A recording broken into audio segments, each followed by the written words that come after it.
Josh, you want to jump in there? Hi, I'm Josh from the Rotary Club of Hickam Harbor. I am past president along with Benson over here. I am co-chairing RYLA. This will be my third RYLA year, and I'm doing it with Rick.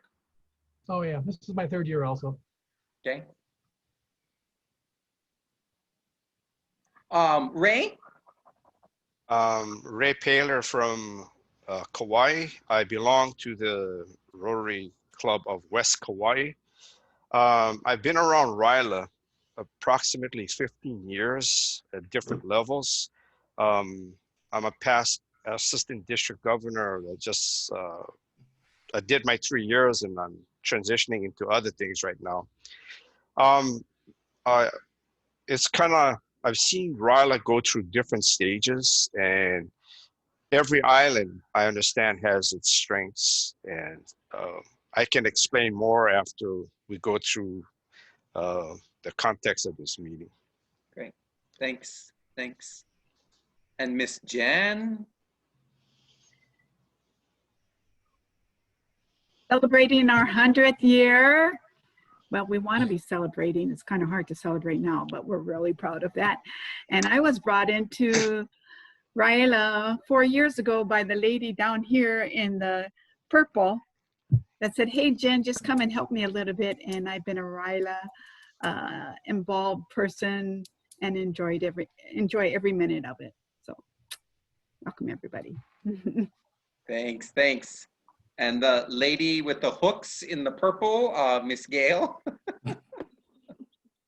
Hello, everyone. I'm with the Rotary Club of Hilo. It's amazing that I don't know much about RYLA history until I became a Rotarian facilitator, and that has been 12 years ago. And it's such a fun activity, and it's nice that we've been able to create programs designed for our islands, but I'm especially excited to hear about a statewide effort to bring all students together. And saving the best till last, Mary. Oh, can't hear you. Oh, it shows you're unmuted, but we can't hear you. Okay, I'm Mary Alberts. Can you hear me now? Oh, yeah. Okay. Now we can hear you. Must have been a delay. I'm with Upcountry Rotary Maui, and I've been involved with RYLA since I moved here in 2016, I guess 2017, and then was involved with it in the Bay Area for 4 years. So Great.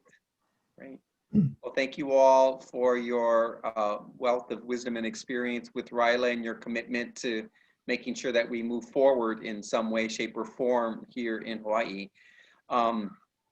I feel like we've got a pretty good consensus, but I do want to check in regards to moving to a virtual RYLA that for the most part would be a statewide effort. I think at the meeting last week, we pretty much had nods about that, but I do just want to check in with everybody before moving forward with that understanding that the RYLA, whatever way, shape, or form it takes, will be virtual, and that we'll try to do something that connects with all of our counties. Are we on the same page with that, or does someone have questions about that? You need a thumb or a hand or? Yep, elbows, whatever. You want nose? Good. Okay, so glad that we're on the same page about that. Now, you know, my hope would be that we would do something that certainly is statewide, but that each of the islands, we need to hang on to our own flavor and, you know, to be able to do some things separately with the kids, you know, from our particular island as well. And so I think that'll just kind of be a scheduling challenge in regards to making that up. Did we lose Jen just now? She just probably turned her camera off. Okay. Still on there. Got you. So, you know, that can be something that we can kind of talk about and look at too, because that's really around the structure and the format. You know, I sent out not so much an agenda as much as just sort of some of the thoughts and the structures of what I hope we would be able to look at and think about and talk about and explore. So some of the things that I thought were important is to try to figure out some dates, or at least a month or time frame, what the registration process might look like. What does our continued outreach look like in regards to recruitment for students and that registration process as well.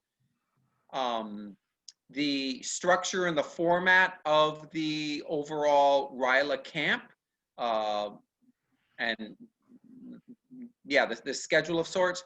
How will we involve youth facilitators and also Rotarian adult facilitators here in the island? We call them the Alakai. And then, you know, is there a theme that we want to go with? And then finally, also, can we envision coordinating or contracting, if you will, with a group that has experience in actually putting together a virtual camp, if you will, that might involve, say, 200 students island-wide?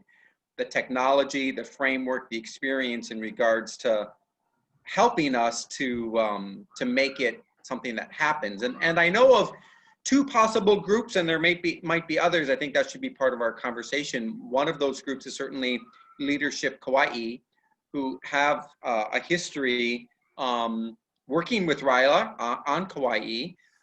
There's another group here on the Big Island called Nalukai, and they also have experience in putting together camps for kids. And last year they did move to a virtual platform. And so, you know, that may be another possibility. And again, I don't know, maybe there's other groups, other entrepreneurs that are putting this together. And maybe one of you are just an expert in this and you just want to take it on for us. That is not me, but yeah, thumbs down on that one. Oh, no, I meant go down to the screen, the lady in the purple that she with next tech. I was going, how can I do that? I didn't mean to do that, but it went down. Got you. So I'm kind of throwing a lot of things out there, but in general, over the next hour, these are the topics that I would like for us to explore and to kind of put out there and figure out what our next steps might be in making RYLA a reality in the coming year. Tim, I have not been on the email list for all the things you were just talking about. If you put those things out, I haven't gotten them. Okay. That agenda or the attachment of those things? Yes, correct. Okay. Did Naomi reach out to you to get you on today's Zoom? Actually, I had it on my calendar from when you sent me the email, but I did not have the link. I was on a meeting with Naomi and then gave me the sign in. Okay, very good. I will make sure that I get that sent to you, kind of this summary of things. Thank you. Thanks, Alan. Other people's thoughts, reflections, ideas, what's going on for you? Well, I personally like to work backwards. So if I knew like the date or the date range that we're going to do it, then I could probably guesstimate what kind of commitment I can make. So I suggest that we start talking about date range for this and then talk about ideas. Okay. I can just express that here on Big Island, we've been doing it February. You know, well, who has two? Yeah. We usually do it early February, and we were scheduled to do it last weekend in January. Okay. This year. So February, January. Kauai has been a former, used to be in February, and then things got kind of crazy with SAT testing and the like, so we moved it to the October, November time, and then we got messed up with football playoffs and all that stuff, so we got kind of challenged both ways. but I'd like to inform you that February will work out really well for the possible group of Leadership Kauai. They will be available in February to March because part of what they do is they do an adult leadership training, and it's kind of like an academy. And basically they have courses, and about that time they will be graduating a group like in January, December. So basically they will be able to ramp up to a February schedule. And again, to inform you, they are actually excited to even be considered to do this statewide program because they recently got a grant to expand their capabilities for virtual presentations. At a later time, as we progress, if you need to, I can invite Shar Rovello, the director for Leadership Kauai, and basically she can give you the full scope of what their abilities are. What they've done in the past is that they were hired by the Kauai RYLA group. They've been involved with the RYLA camp for approximately 5 to 7 years. Wow. We used to have people come from Oahu to do the sessions, and we have the camp up at Kokee. Then it got kind of cumbersome because people couldn't fly over, so we had internally on Kauai local people doing it. And again, the expertise changes with the group because people transition out and they get involved with other things. So a step was made to reach out to Leadership Kauai, and they got all the materials and the basics of what the RYLA camp can be or what it should be, the expectations. And they fashioned a program for RYLA Kauai. And basically, they have been doing it all these years after that, like approximately 5 to 7 years. Has it been the same program each year?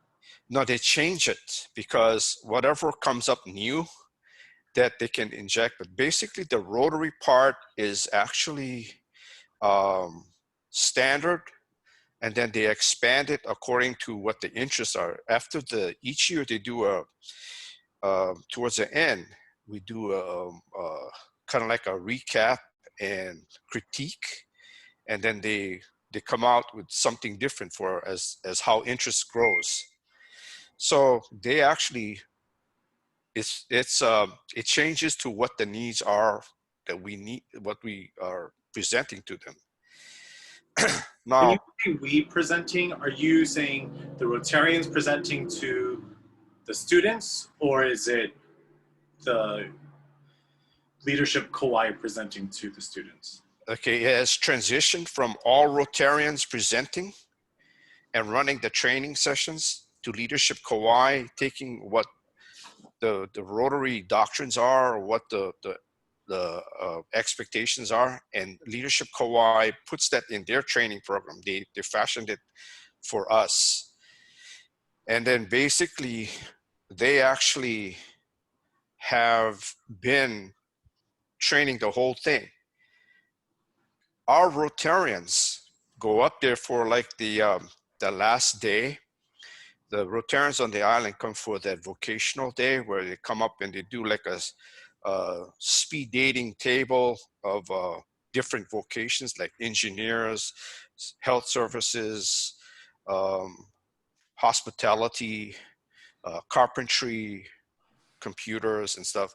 So it's kind of like that's the last day that Rotarians come up and they do like a fair, like a job fair kind of thing to expose. Is it like a flat cost, or is it like a per person cost? Okay, as for Kauai, what we've done is that we fashioned out a. Oh, no, I'm asking specifically, what does Leadership Academy or Leadership Kauai charge? Okay, let me explain. They actually do 3 days, okay? They camp with the kids, and they kind of like are in charge of the kids. And for $2,000 for the 3 days, they take them from morning to evening. And then there are other Rotarians that support them for, like, you know, we have nature walks, and they have this Hawaiiana trail. They go out and they do you know, kind of a nature walk, and they do some Hawaiiana learning of the indigenous plants and the like. So it's a combination, but their cost is $2,000, and that's it. And then we've worked that into per student cost, their cost, the food, and the rental of the hall. Have you talked to them already about, I mean, it seems like you already talked to them about a virtual meeting. So is that cost is going to be static, where it's going to? That's the next step, Josh, because we will not be holding the camp up there on Kauai because we don't have connectivity up there. So we probably have to figure out something below the mountain, or they could be at home and then come in on a virtual standpoint, like how we're doing right now. Yeah. So the cost, I would imagine, it's going to be different. They're not going to be charging per island the $2,000 because they're not actually spending all that time with the kids. And then they have breakout sessions, you know, like they run the camp like everybody else does. The conversation I had with Shar, and she understands that each island, and she's done some research because she kind of asked, like, what are the other islands doing? And she has come to an understanding that each island has their own program that they want to maintain. She wants to keep that unique to each island. So she's in just spitballing, talking between her and I. The beginning part of the day would be like a general session that all islands will log in. And then towards the end of the day, each island will break out and she will have a program designed for each island's needs or what their focus is on. So it's kind of like a custom program for each island, maintaining what the Hilo group would want to do, the Maui group, the Oahu group, and the Kauai group.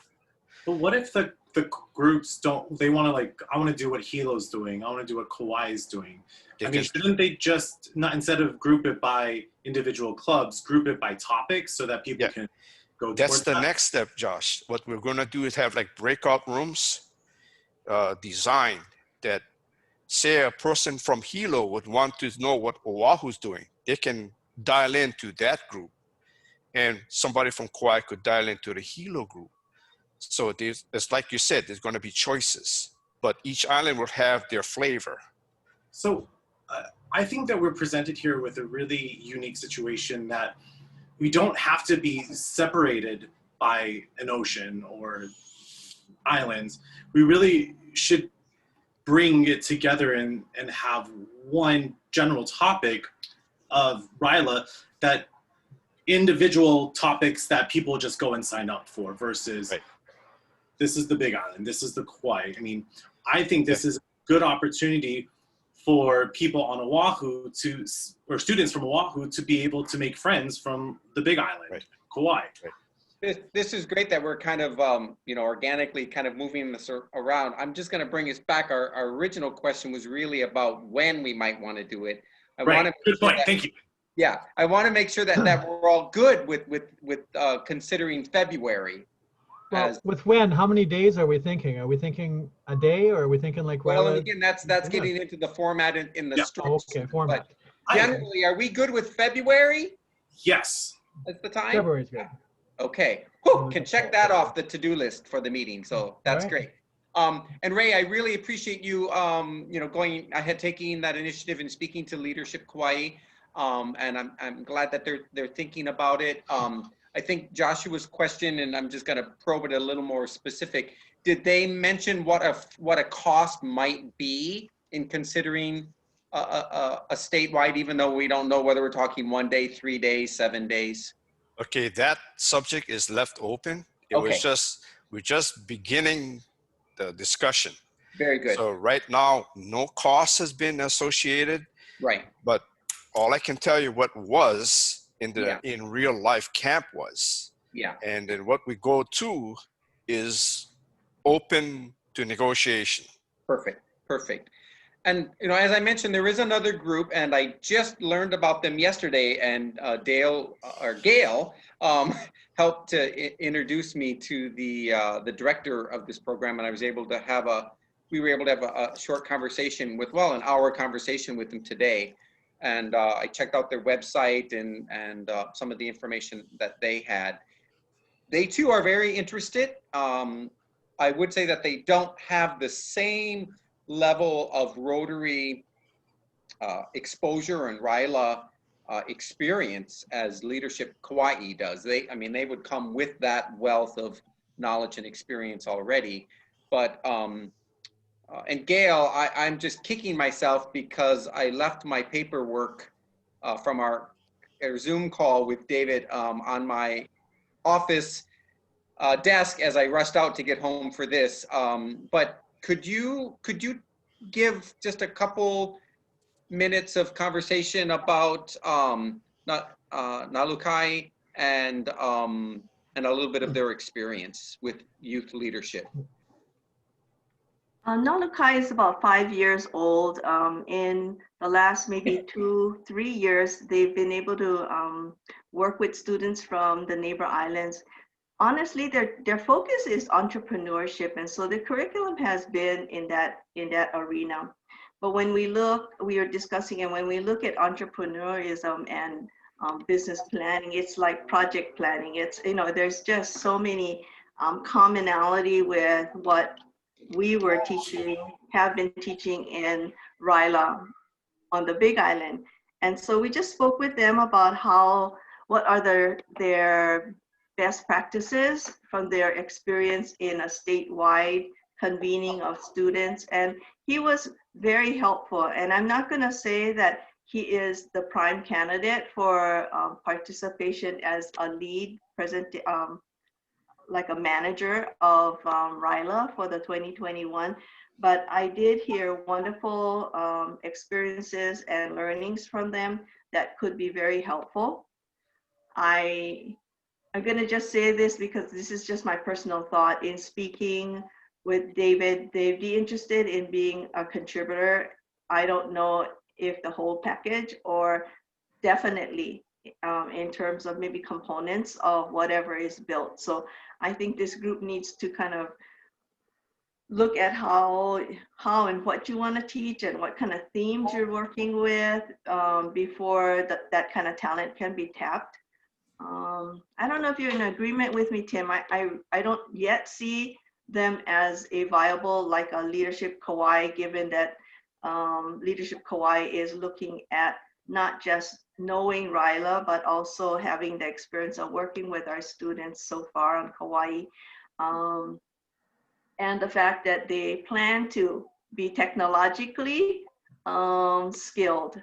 I work in, I volunteer most of my time in STEM education, and we've been able to successfully convert our in-person classes for kids between 4th grade and 12th grade to virtual programming. And so it's a trial by error learning that we're all going through, but if I can be of some assistance, I'd like to contribute in that way to this team. Thank you, Gail. Yeah, I definitely sense, David has got the heart of a Rotarian. and his commitment to youth and their development and their leadership. They also, he and his team also have the experience of having run, they were used to doing a 7-day physical camp, bringing the kids together, immersion sort of experience. And they moved to a 10-day virtual camp. And they ran that twice. So they've done 2 of those. And so he certainly says they have lots of wisdom to share in regards to having just done that with a group of 40 youth, high schoolers, and actually it sounded very RYLA-ish as he sort of described what they do and where they go. But yeah, to what capacity they would be able and or willing or interested to take on, a full coordination. I don't know, I mean, we can decide as a group, do we want to kind of put out a request for proposals per se and approach both of those groups, or are we feeling strongly about one group or the other? I'm just gonna open that up, because that, I think, will help to dictate some of the next questions and things that we have to deal with. Can they present to us maybe a proposal as a group so we can hear from them? Once we put out what we're looking for and hear from them how they would manage that or handle that? We could certainly request a short presentation. Yep, Gail? I just want to suggest that, and I agree, Rick, it would be really good to hear about what they would have in mind for RYLA 2021. In my mind, I'm thinking that even within the realm of managing a statewide camp, there are different components that you look at for and strengths. And so it could be a pause and a look at technological strength that as a body that can deliver the classroom, to us. And the other one would be content, and what is the theme we're working with? What is it we want them to learn? And is that built in only one source, or would that curriculum be really beefed up? Because I hear of good things that happen on Oahu through the Rotarians, and I do know that we have had great success as well. But even a group like Nalukai, what they do in 7 or 10 days is tremendous, but they're very successful in what they do. They're just learning about their path and their process helps me to think about how do you cut this up, or how do you compress it into 2 days? Because we're talking about different framework and different number of students. I anticipate RYLA to be significant in terms of participants. I would imagine in the hundreds is very likely. So it's a different game, but I don't think we just go, hey, what do you have to offer? I think we really have, this group needs to define what you're looking for and how they might be able to propose to it. I propose that we do an RFP of sorts, basically communicate what our basal information that we would want to have, and then go from there, because we need to find out what they can do, but how can we do that if we don't communicate what we want from them? Yeah. So basically, I would suggest drafting up an RFP of some kind and put it out and says, what can you do? And then let them figure out what they can do with our guidelines. And if you're going to do it informally, then it's going to be misconceptions. And, it's a matter of transparency. I think having an RFP process and take it from there. And then there's no questions after that. Thank you, Ray. Yeah. Yeah.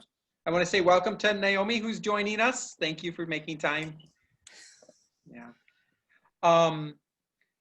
I am willing to put some time and effort into an RFP, but I would certainly appreciate some assistance with that. And I'm wondering, is there one or two people that would be willing to help me to framework a fairly simple RFP that we could put out to both leadership Kauai, Nalukai, and actually any other group that anybody might be familiar with.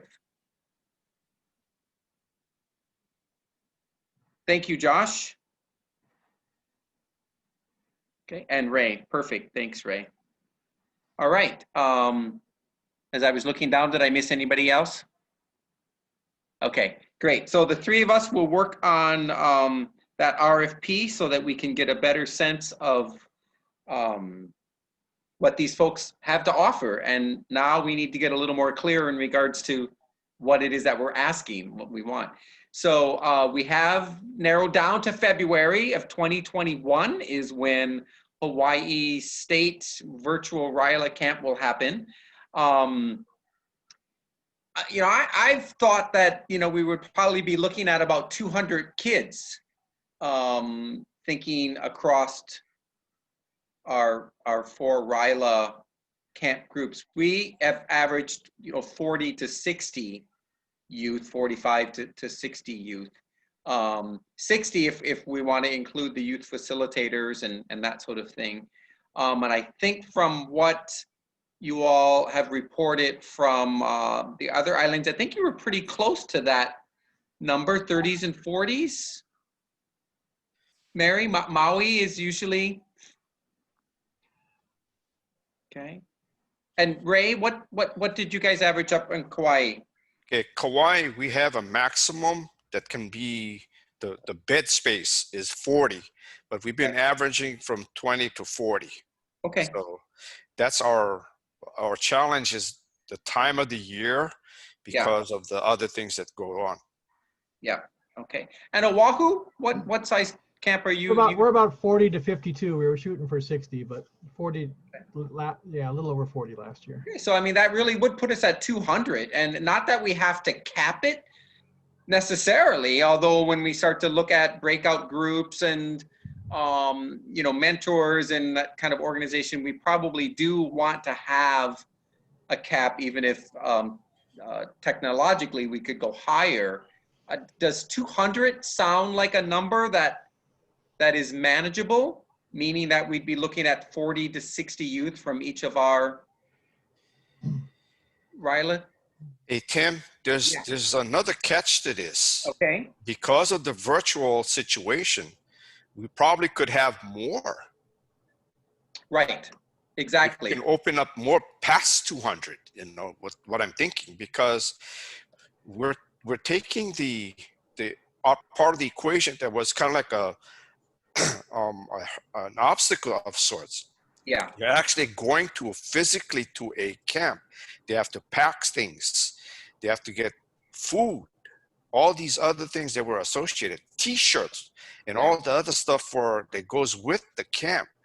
That's, maybe we can still work the T-shirts, you know, as part of the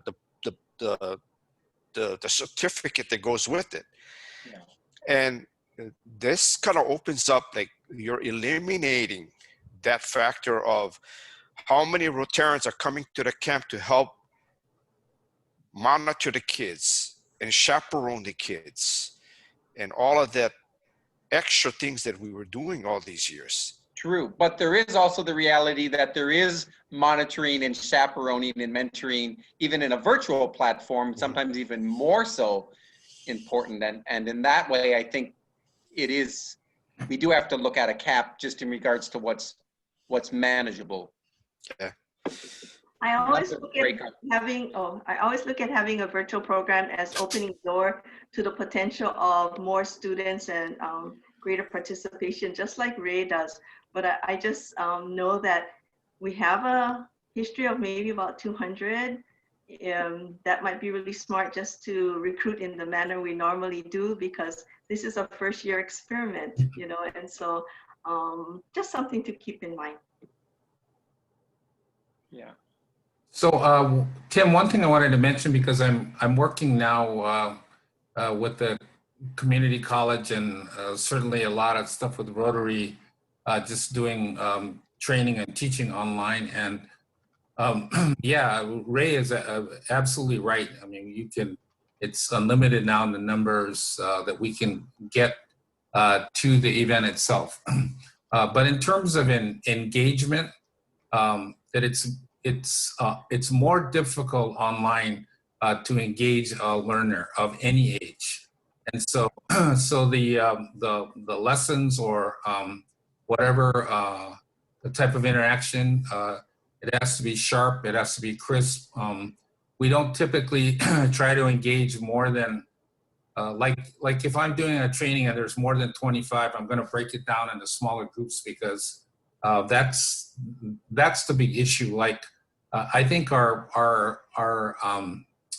Ohana group system worked really well at our RYLA, where we break it down and it's essentially groups of like 6 or 7, because then you can really kind of connect with them. And even in a virtual setting, if we have the ability to do breakout rooms, or we can break them down into, no more than 10, I think engagement is the key piece. And so once we put together, basically the structure of it, I think it's going to come down to how well we can put together a program that engages whoever is going to show up. Yes. Yeah. Good. I think one of the Can I add something, Tim? Yes, please.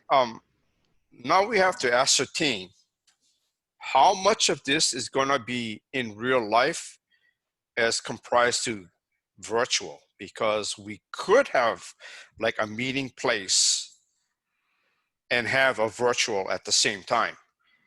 Because as I stated earlier, if we have this camp in the usual sense, it's going to be up in Kokee, we don't have connectivity. But if we have it held down in town somewhere, we could have both virtual and in real life. So at this point in time, who knows what happens in February, where we don't have to have distancing, or is distancing still going to be part of the program that kind of pushes us more towards virtual? That's something that we don't know yet. Right. It's really an unknown, and I think that probably our safest steps forward is to plan for a full-on virtual camp for this year. I mean, oh my gosh, wouldn't it be wonderful if something happened, that could bring an end to this situation sooner than February. But I'm fearful that February is actually really close. And, the other thing that somebody brought up at the Zoom meeting that we did several weeks ago was the question even in regards to liability. So if we bring these kids together, we're responsible for these kids. If a camp agrees to have 60 people come to that camp, what level of liability? Yeah, we can have everybody sign waiver. I mean, so there's that part of it, but there's also just, our kids going to feel safe, our parents going to feel safe in sending their kids. And Ray, so I totally hear you. And, the hope and possibility that there could be actual in-person activities, projects, time to come together, that would be absolutely amazing. And that is where maybe something like that could happen after the virtual RYLA camp weekend, or even before, but more than likely, kind of after. Is there a way that we can still try to nurture that real in-person relationships and connections? That's where I'm coming from. I'm totally open to hearing from everybody else in regards to what you feel is doable come February. Hey, Tim, go ahead. Okay. So, hey, Tim, one of the sort of, people are improvising now, is they're doing pods, right? And so what that would mean is that you have a small group, like maybe 3 or 4 kids, like if we had 3 or 4 kids from Honoka'a, which sometimes we do, right? That the Honoka'a kids could come together and they could go to one location and participate. Or if you're in Kapa'a, all the Kapa'a kids can come. So you're still avoiding the big group, but you have some connection, you know, you're at least together with a live person, maybe a facilitator. So maybe that might be an option. I know right now for for pets, we're looking at pets, and when they've already decided to go full on online. But I know the Hawaii contingent, and Naomi, you can talk more about this if you want, is planning to try to gather in most likely on Oahu, so that we can do stuff together as a group if we can do it safely and all that. So maybe that's an idea. Tim, I had one question regarding the the background checks. Now, I'm not sure how this works on online. How does this apply, you know, for background clearances for online communication with any kid? That's a great question, and I'm going to look to Naomi to that, but I believe that it's really not an issue to do, although we certainly still could do that as members, but I don't think we'd fall under the same level of liability. Naomi? Is Gil raising your hand because you know the answer? Because I don't. I would think that's for in person, but I don't know. I think our background checks covers a gamut of situations that Rotarians are in.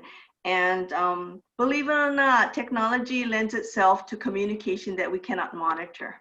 And so I think it is still very valid that they learn that we're not talking about touch, we're talking about language and innuendo and defining what are the appropriate channels of communicating between an adult and a RYLA student in this camp timeframe and beyond.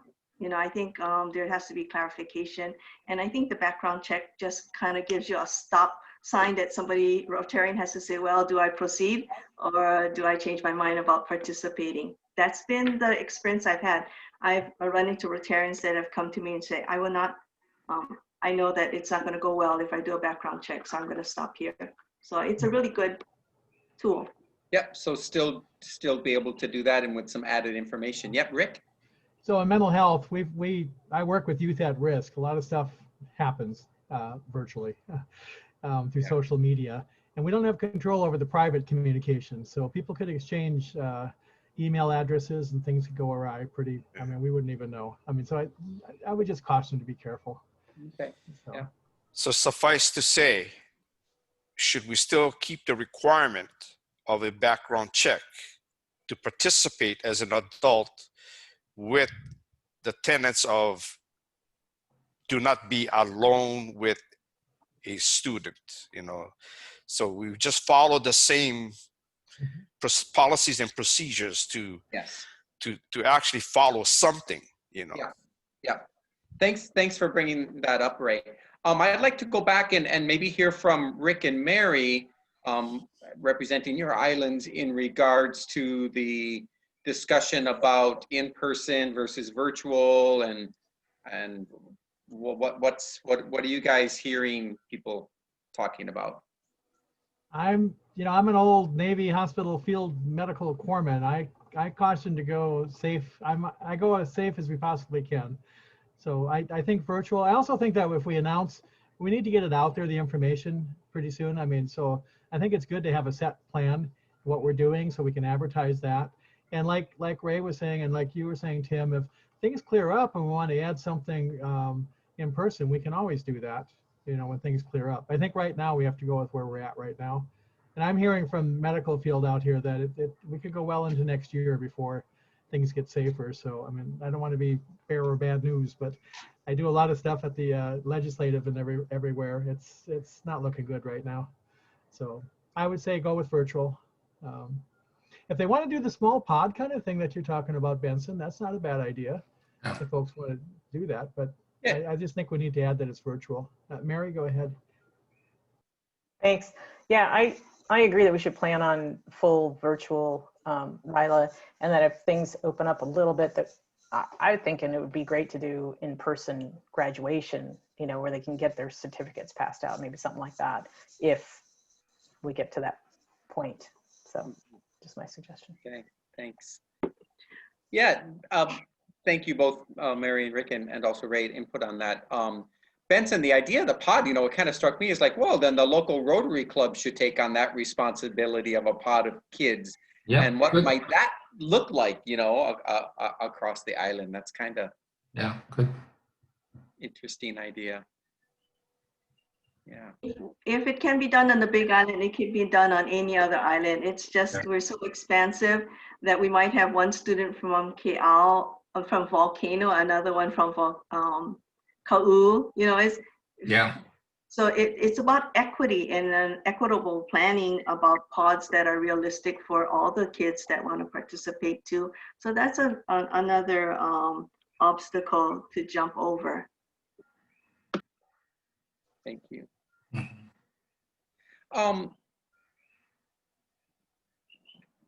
So but we probably need to soon develop, you know, some kind of outreach flyer. Until we know who's going to do the main coordination, it's hard to set an exact date in regards to save the date, because we need to know about their availability. And, you know, we've said the month of February. It would probably be good for each of you to kind of give some thought around which weekend, if we're going to go weekend. Maybe this is the transition into some format discussion. We're used to a Friday night, all day Saturday, and half day Sunday. Talking to David from Nalukai, he talked about, you know, the leadership camp that he runs goes from 8:30 in the morning until 8:30 at night, with a break, of course, for lunch and for dinner. Have you been giving some thoughts and ideas in regards to, would we try to just do that same kind of Friday evening, all day Saturday and Sunday, or would we try to do multiple weekends? Would we try to, you know, break it up in some sort of way? Mary, yeah, what have you envisioned? Or Dylan Bodie is on the call now, and he's one of my Maui people. He mentioned today that he's been working with Lanai and Hana to build up their interact clubs, and the counselors in the schools have said that the kids are just, you know, overloaded. So usually I would say do a whole weekend, but I'm thinking the one-day thing might be best. That the kids are feeling, I'm sorry, I missed part of it, that they're feeling overwhelmed. Yeah, really overwhelmed with, you know, a lot of the online learning, so. Mm-hmm. And I'm sorry, could you say again who it is that's just online? Did you say Daniel? Dylan. Dylan Bodie. Aloha. Hey, aloha, Dylan. How's it going? Great. Thanks for joining us. Yeah, I just want to thank you, Mary. I just we had a meeting today about our leadership academy here on Maui, and I shared the feedback with Mary and Wendy Acosta that in speaking to the guidance counselors at the schools, that they had felt the students in the Interact Club, they'd asked me to make sure that I am not meeting with them once a month and giving them extra work, because they're very overwhelmed with virtual learning already. So that was what she was referring to. Oh, okay. Was that also reflective in the idea of even doing a RYLA camp on Maui, or was that the feedback they were giving, or more just in general, like? Yeah, this is only in reference to Interact Club at the schools. Yeah. We're experiencing the same thing, Dylan, in terms of Waiakea High School's Interact Club. They're normally in maybe membership of 100, and so, but they don't have any authorization to even begin their meetings, and understandably, you know, they have much more in front of them. I just wanted to mention that in planning RYLA, it's an opportunity for the Rotarians to plan something that is highly engaging, that gives them a different experience of learning outside the classroom. I believe teachers are failing right now in terms of presenting material that really engages their students. I've been in meetings and I've heard from students, they're not complaining because they know everybody's struggling, but they said you can't put a handout onto the computer and say that that's my homework when there's no language, no engagement to explain things. And so I think RYLA has a good challenge about presenting learning in a really highly relationship building, engaging fashion. And that takes effort because it's not just content. It is about really being engaging, making it a lot of fun, and the fun being lessons to learn. So that's been my experience in education so far. And I'll tell you, I'm the least qualified to speak on education, but I'm really experienced in it.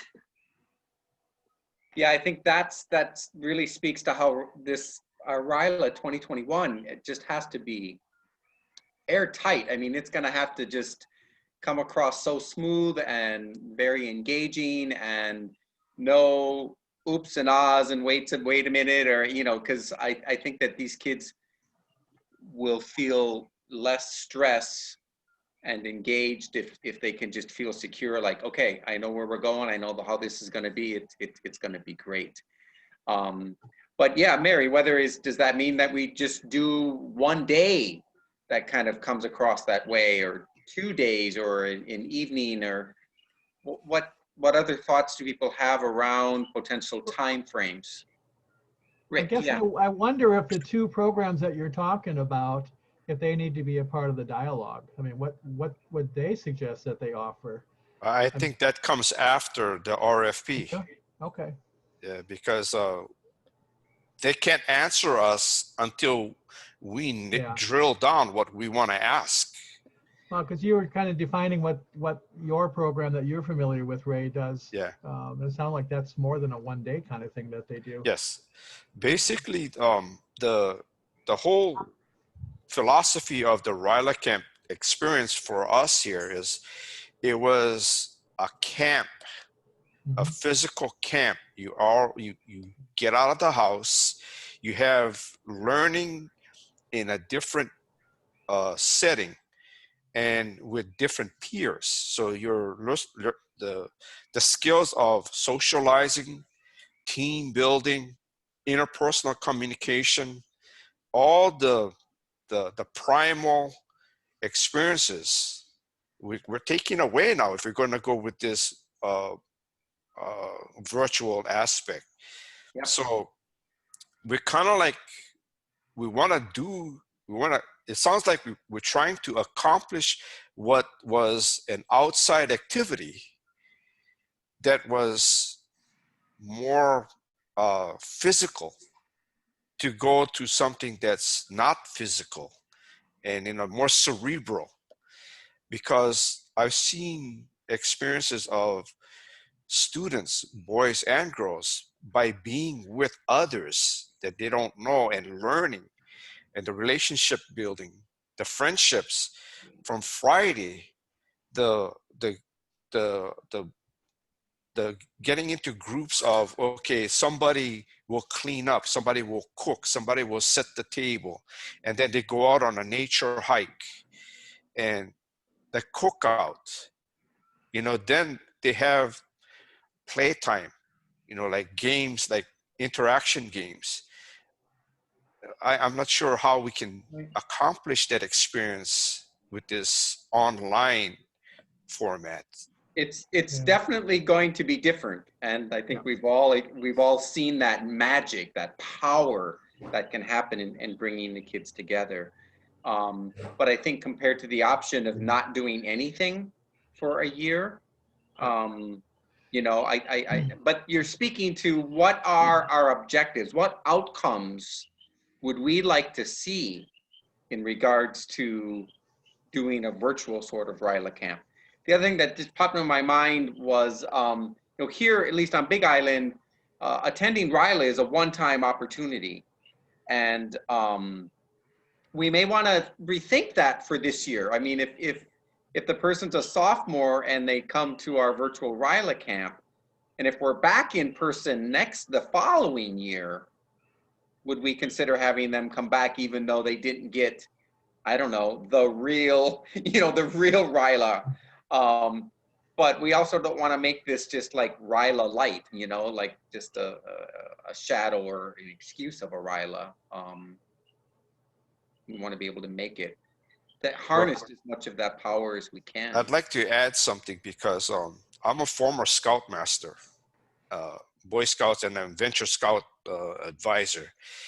Just the social skills of being part of a group and being part of a follower and a leader. They learn how to lead and to follow. That's a skill. It's difficult to convey or to teach over a screen. Absolutely. So Ernesto, one of our Rotaract people that we're mentoring and working with, he was talking about, so on Zoom, there's escape rooms that you have to kind of work your way out of. There's ways of setting up things that are growing experiences. I don't have experience with it. I know the breakout rooms that we do. So I just did the Meals on Wheels National Conference. I mentioned that earlier. And they had a separate, oh, I'm echoing. They have a separate thing where you can connect with people. I made quite a few connections, not the same if I was there live, but still was able to connect with folks. But there's different exercises you can set up, and people can be put in charge of trying to, you know, walk it through. I mean, so I don't know, the folks doing the training, they may know that because they're doing virtual kind of stuff, and there's ways of doing it. And then I'm just going to answer your question, Tim. I'm thinking that the folks that do this year, we should invite them to come to the camp next year live in person and take it to the next level. So they've already had some, you know, they've learned some of the skills, but certainly like Ray says, it's not going to be the same. And so give them the opportunity to have the same experience. Jen?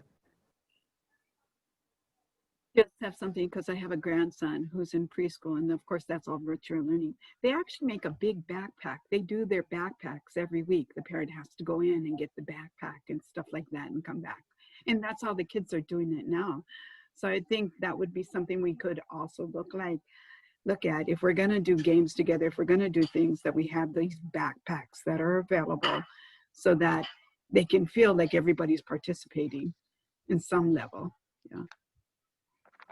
Yeah, we had a presentation at our Rotary Club this morning about a K through 8th grade camp, I think, at Imiloa, and they send the kids out on scavenger hunts, and they have to come back and show what they have, and also had dinner with a middle schooler over the weekend, and she talked about how there's these different virtual games that the teacher sometimes puts them into, like this online game.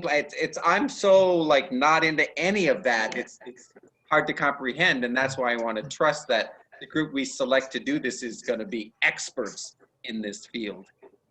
Yeah, our club does pauhanas, and we've done like you do like letters, and you got to, whoever finds the certain number of things, you know, with that letter, starting with that letter first, you know, is the winner. I mean, there's things that you could set up, and I know friends in the Midwest are doing virtual bingo. It's car bingo. They're driving around and finding stuff. It's kind of cool. I mean, you can set up different things, but this will be new. Yeah, Mary. Yeah. Who else? What other island has previous campers come back as facilitators to lead some of the programs? Okay. Are we interested in including any of that? I feel strongly that I think we need to select youth facilitators, and also to have, we call our adult Rotarian facilitators alaka'i, but to have them involved as well. But man, the power of the youth facilitators coming back, helping to lead the different Ohana groups, the subgroups is something I would hate to see us lose in any way, shape, or form. Yeah, ditto. You know, the youth facilitators are catapulted to a different level of leadership and knowledge about camp life and how they can nurture others. And I think the focus is taking it away from themselves and into others. I wanted to just mention to Ray about when I'd be interested in seeing what your curriculum looks like. I know we could probably share ours and what we treasure. What is it we treasure the most about our in-person camps that we should look for avenues to replicate it, or at least bring it somewhere close? one of the beauties about building relationship at the get-go is really having them become familiar with each other in person. The same can be done on the virtual, in the virtual mode. And when I was talking to Tim, my brain goes to statewide diversity of teams. And it may not be that, maybe you still want to maintain island mix of teams, but we had students who were in dorms that were not on teams together. We worked our list so that there was no duplication, that if they were on a team, there was a new bunch of people different from the ones they were resting and sleeping with, so that we wanted to maximize this in person. The same can be done virtually, because we've had 4th grade to 8th graders mix up in teams from around the island, and these young kids had to find a way of collaborating in programming one product that was generated on a 3D printer, and the other one was to collaborate in building a website together. And so it's a stretch for that young age, but all things are possible, you know. I'm just really confident that if you identify what you treasure, we can find a way to do that the best possible way virtually. Yeah, I agree. And that's what I was thinking. I was thinking I would forward our agenda with all the activities that we usually do. Should I send it to everybody or just send it to Tim? You're welcome to send it to everybody, but I for sure want it. I think that Josh and Ray and I would like to get those from each of the camps so that we build some of that into the RFP. And maybe along with sending your schedule from your RYLA camps, highlight the top, say, 5 things that you for sure want to see included in our 2021 camp as well. Or you can do 10 if you can't narrow it down to 5. I think a lot are going to be overlap.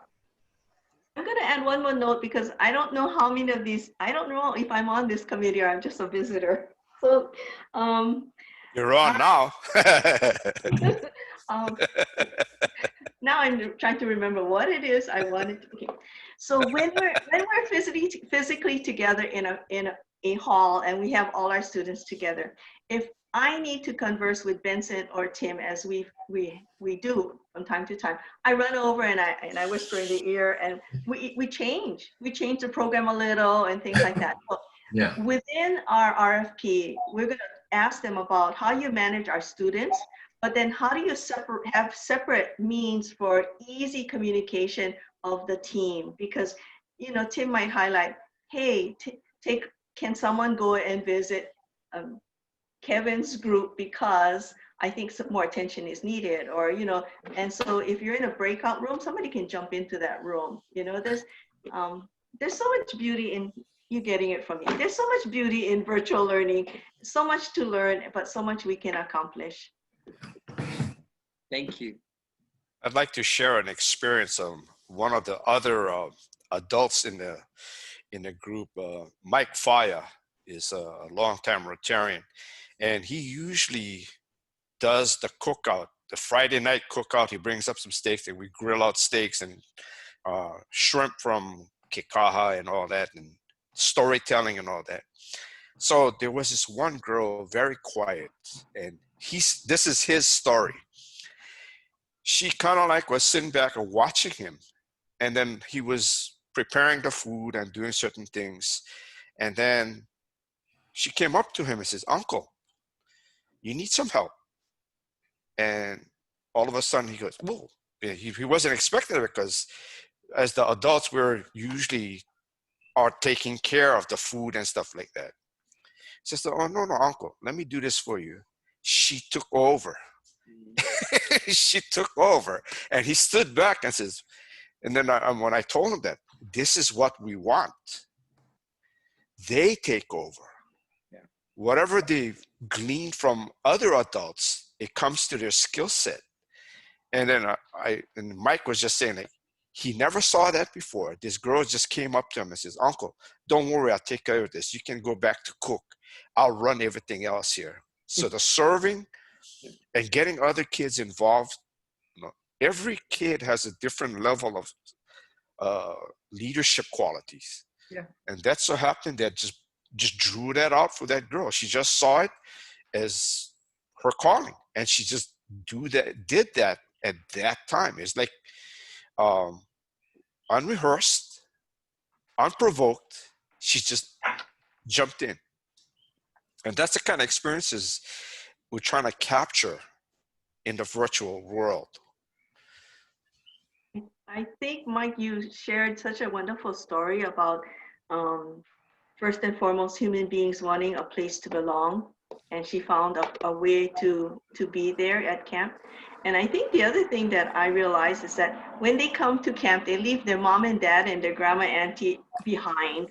They leave people who might be bugging them or bullying them behind. And so when in an in-person environment, and I'm sure in our virtual world, they too can be whoever they want to be and express a little bit more of their true self, because they're not burdened by judgment, you know, in this environment.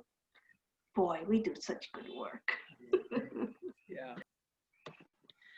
So I'm going to, we've got about 10 minutes, 15, I guess 14 minutes. I guess I'm still wondering about the format. If we're looking at a one day, are we looking at the typical Friday night, Saturday, and Sunday? Because that's going to be an important part of the RFP, of course, for people to know what it is that they're planning for. I can say that personally, I think I'm leaning towards a kind of following a similar format, a Friday night, Saturday, and Sunday. But that's. I'm for leaving an open-ended kind of thing for us, because we don't know what will happen in February. We might have this open up so we can have more in real life, and we can get the cookout on Friday or Saturday, you know. So I'd like to leave it open, you know, like as a tentative, but gear it for virtual with a possibility of in real life mix, a blended situation. We can certainly express that as a hope. I know that if I was a business owner and I was contracting to coordinate a weekend, I would want to know whether it's going to happen or not, or at least whether I was going to get paid for it or not, and what it might look like. But I think to hang on to that hope, yeah. But with that thought, Ray, say if it was clear that it was only going to be virtual, like that's the best we're going to be able to do because of how things are, would you think that a week long or a multiple week, different days, or a weekend, what sort of structure would you envision? I'd rather go for the short and sweet, because they're still in school. And being on a computer all week, and then when it comes weekend, you're still doing that stuff. So I'd rather just do the 2, at the most 3 days, because again, it was said earlier, they're already taxed, and we don't know what state of mind they will be. They might be complete burnout with distance learning by the time February comes around. Yeah. So you're thinking a 2-3 day, meaning a weekend? Yeah. Okay, all at one time. Okay. I'd like to kind of get everybody else's opinion on this. Not to extend that idea of a weekend, but given the geographic distance of our islands, and even for Leadership Kauai to say, hey, we'd like to have every island possibly, you know, maintain their own uniqueness. Another thought that I think Tim and I covered was, if the focus is on a particular issue or issues that we're facing, and we're really doing real world type of solutions, that maybe the island can actually meet a day before, maybe the weekend before, maybe not the whole weekend, but a day maybe, just to get familiar with their own island group, discuss about Zoom etiquette if we're on Zoom, talk about just get them warmed up and ready for it. And one of the ideas is socially be a contributor. So when you convene for the whole group, Hawaii can represent better who they are because they actually had time to be familiar with each other. And I don't know what that means in terms of what they would present. But if you're talking about solving something, and that's kind of the trend that I think Big Island uses with RYLA, that maybe some preliminary information to them so they can digest it so that they're better prepared to work in their teams. However, the other thought I had was it's easy to meet in one big room of 200 or 300 people. I think that's possible. But when you have 200 students and mentors and you're wanting to work them into small groups, if Zoom is a platform and they're only limited to 6 breakouts, you know, what is the magic formula? And it might be that islands will have to then carry on Zooms just to hold, you know, concurrent Zooms just to accommodate team breakouts. So a lot of questions that still need to get to the RFP team. So movement might be back and forth, but yeah, you know, it might be like they said, half a day, early on together and then break out, you know, and then come back. But that doesn't mean that only Big Island going to break out with Big Island. You know, we might have an opportunity to mix it up. There's nothing better for them in all the evaluations I've ever read. It never starts off with the food was great. It always starts off with, I can't believe I made such good friends, you know. Okay, yeah, let's hear from Maui and Oahu. So we had a lot of evaluations that the food was great the last few years. Yeah. So Mary, what is your thoughts in regards to the length of the camp and about that? Yeah, I would say no more than 2 days. Yeah. I like the idea of meeting before and maybe even after, like a part of the last day per island. Yeah.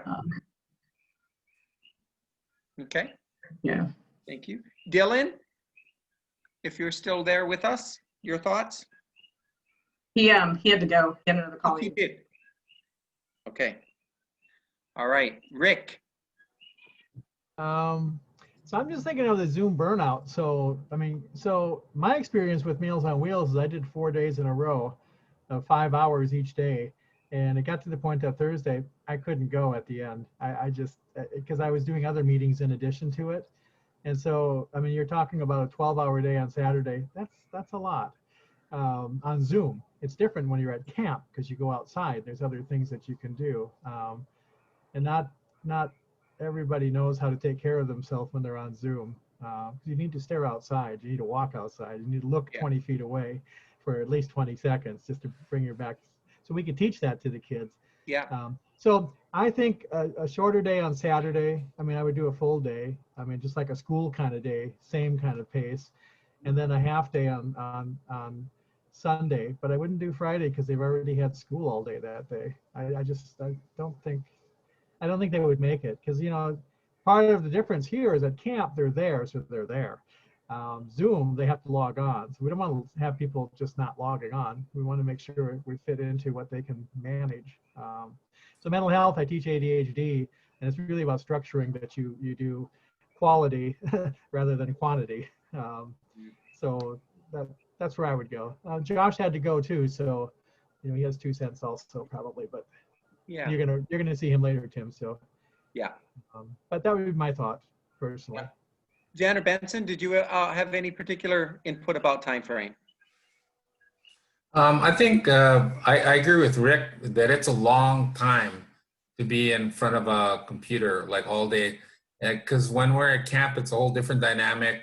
You know, we're moving around. It's pretty physical. We're, you know, break time, go to the bathroom, go to lunch, go to our breakout groups. So we're moving around a lot. But to just, you know, sit in front of a computer for 3 days, it just seems like an awful lot. So yeah, we might want to do that.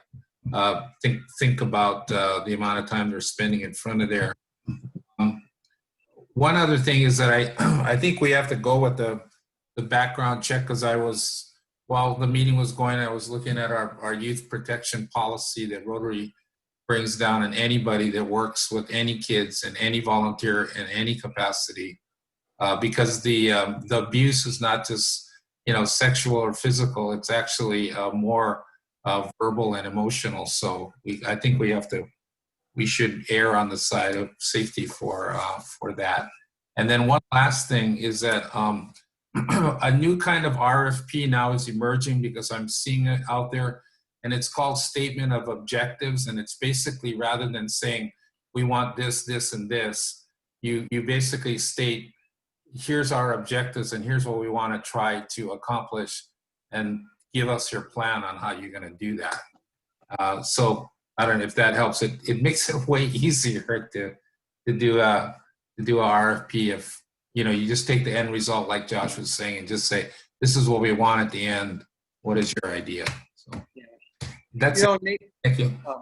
Jen, I want to hear from you, but just want to say that for Mary and Rick and Ray, when you do send in your schedule from past RYLA camps, maybe you can also include what are 2 or 3 objectives. Like what would be an outcome that you for sure want this RYLA camp to be about it, and we will work that into the RFP or that request. Okay, sorry to cut you off, Jen. No problem. I too agree that I think if you do the Saturday and the half day on Sunday and have something fun at the end, because man, we can, as Rotarians, we can hardly do an hour Zoom meeting. These kids have to do this all the time. And yeah, so I think having the pre or introductory portion separated from the particular weekend is an excellent idea. Okay. And I wanted to mention something that Josh, and anybody that knows me, I do drink wine, but this is a de-alcoholized 1%. I'm doing very well trying to control my wine. Way to go, Jen. You need a Rotary citation for that. Yeah. Does that just mean you get more bottles, or actually less? You can drink more now, right? Actually, I could get Welch's grape juice and it would taste the same, but at least it looks like wine. Yeah, way to go. Good for you, Jen. Very good, very good. So are we looking for a 3-day weekend or spring break or what? Because there's a 3-day weekend in February. February 15th is President's Day, but that's a Monday. But do we want to do it on Valentine's Day? So we tried to do Valentine's Day. We did do Valentine's Day last year. We probably lost 20 kids on that one. Yep. Year before we fell on Super Bowl Sunday. We had a lot of upset folks, including me, because as you can see, a Seahawk used to go to the Super Bowls. So we haven't picked dates and we haven't talked about that, but I would do a week that's different than those, just with our Oahu experience. I don't know what your guys' experience have been. So spring break is March 15th through the 19th for public school. No? Because they might not be, if we're going to do this virtual, they're not traveling.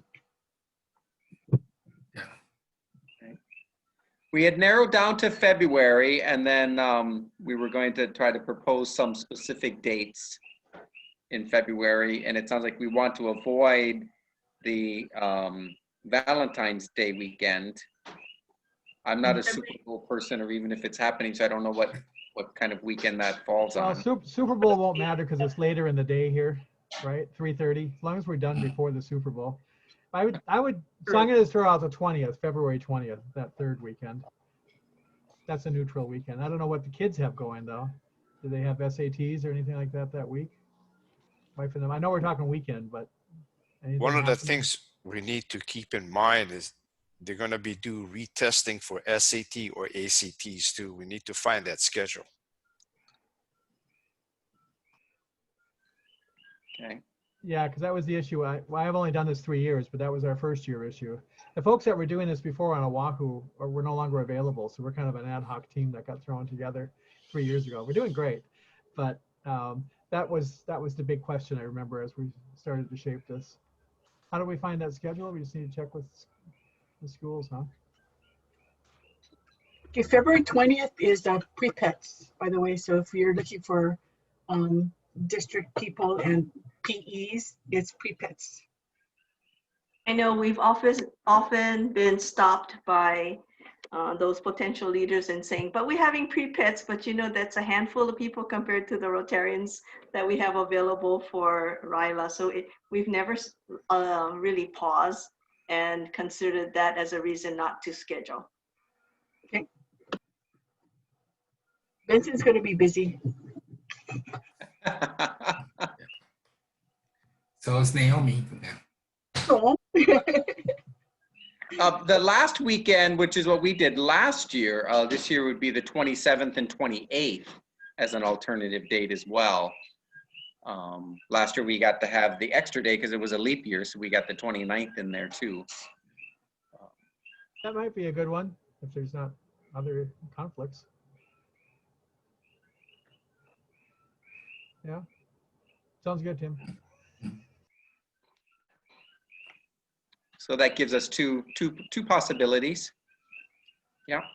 It is 7:01. So again, I want to honor everybody's time, and I really appreciate you coming in to help us begin to explore these options more and more. I think we've laid a lot of good headway, and Rick and Josh and I will, I'm sorry, Ray and Josh and I will work on pulling together the request for some sort of proposal from. No, it was Rick. It was Rick. I can help out too. Go ahead. You can loop me in, but I'm gonna say, put Rick in. Go ahead. His perspective is a little different. He's good to add. Okay, And, we add Rick too. Then there's 4 of us. Okay. Great. And again, what will help us is when we get the past schedules from past RYLAs, help us put that together along with highlighting on that schedule things that you for sure want to see part of the next camp. And then also listing, giving us 2 to 3 of your outcomes or objectives of what you'd really like to see, make sure that the kids get out of the camp as we're planning it. Is this time frame a good time frame for meetings, Wednesday at 5:30, if we were to try to schedule another meeting in a couple of weeks? Yeah? Thumbs up on that? Mary, works for you okay? Yeah. Okay, all right. So I will work with Benson and Naomi about maybe trying to set up another. Oh, Benson, darn, you're going to be out of quarantine by then, but we'll see what we can do to get you. That's okay, man. I'm always in the same place, in or out of quarantine. Yeah. You're sitting at a Zoom meeting. There. All right. So one quick comment that you had said was on the agenda that I don't think was covered was like registration, how do kids register? And I just highly suggest a Google application on whatever website or whatever that we do. Right.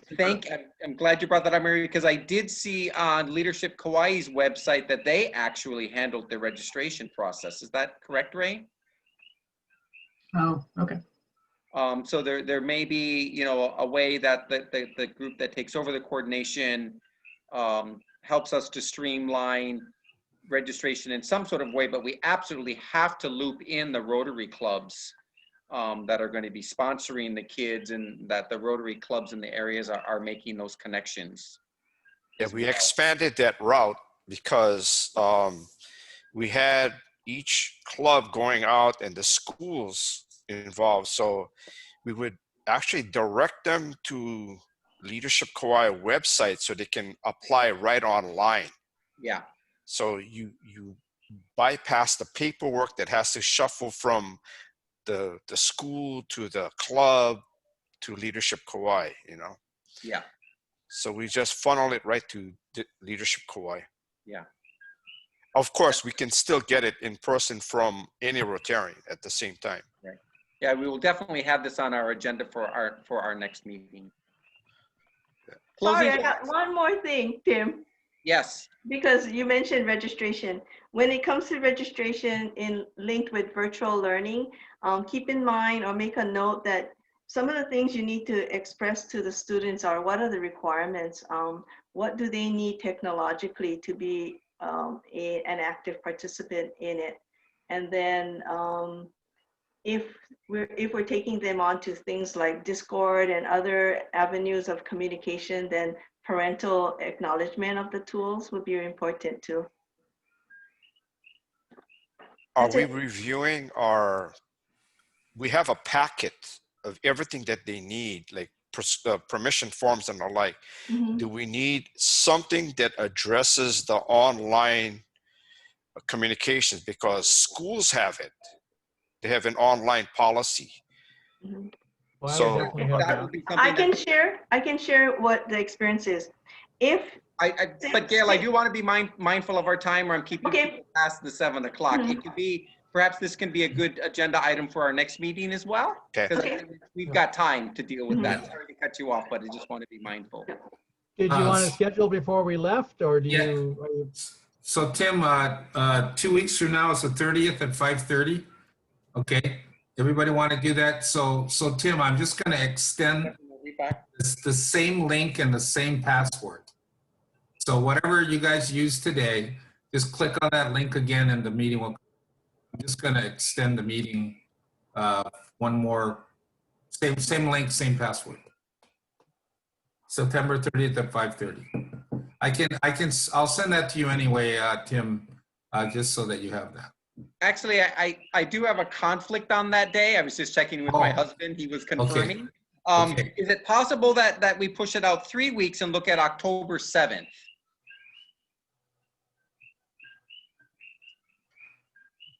October 7th. And I know that I see that Mary had to leave us, unfortunately, but I can email out. Does that look okay for people? Okay, Rick, thumbs up. Jen, thumbs up.